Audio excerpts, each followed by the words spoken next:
Again, I want to welcome everyone to Earth Day 2014. I'm Carl Romanelli from the Luzerne County Green Party.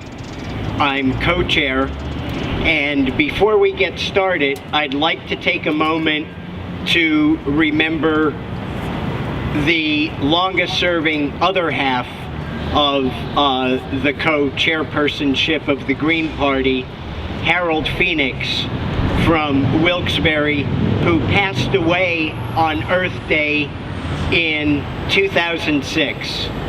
It's been 8 years now, and I miss Harold, as do many of us who have known him, who have loved him as much today as we did in April of 2006.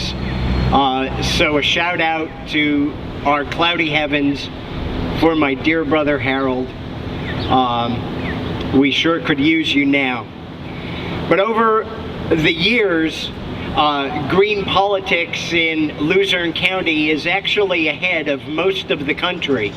Back when I first met Don Chappelle in the early 80s, in the gatherings that we would have in Nesbitt Park, we had an organization here in Luzerne County called the Green Coalition, which was made up of a diverse amount of groups working toward a greener Luzerne County. Groups as diverse as animal rights activists with sportsmen's organizations.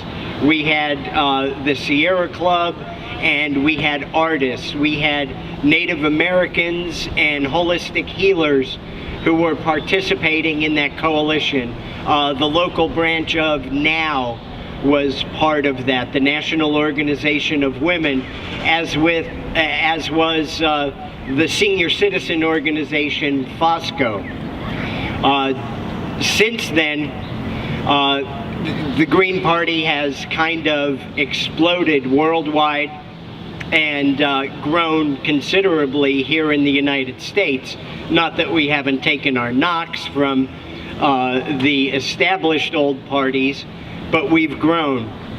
And since I retired from the courts and dedicated 100% of my energies to talking to the issues of our time and speaking truth to power, that if the gas industry is so benevolent and this process is so safe and it's for everybody, why do we still not get full disclosure on the chemicals that are put into our earth for this process?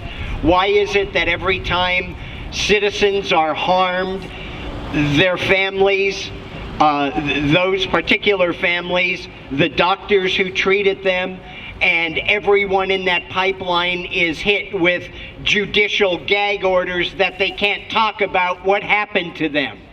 I mean, this is basic justice.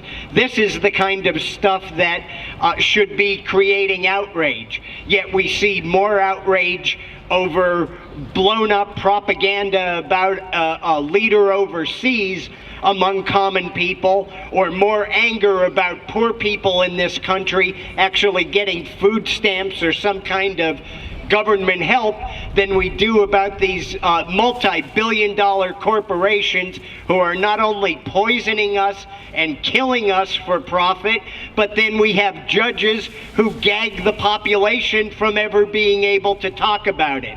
Enough is enough. We have to stand up. We need to make a difference. And again, it's time to talk some real turkey, some real truth, and get the partisan, corporate co-opted nonsense of both the Republican and Democratic parties out of the mix. Tell the truth, then we will be on the road to healing.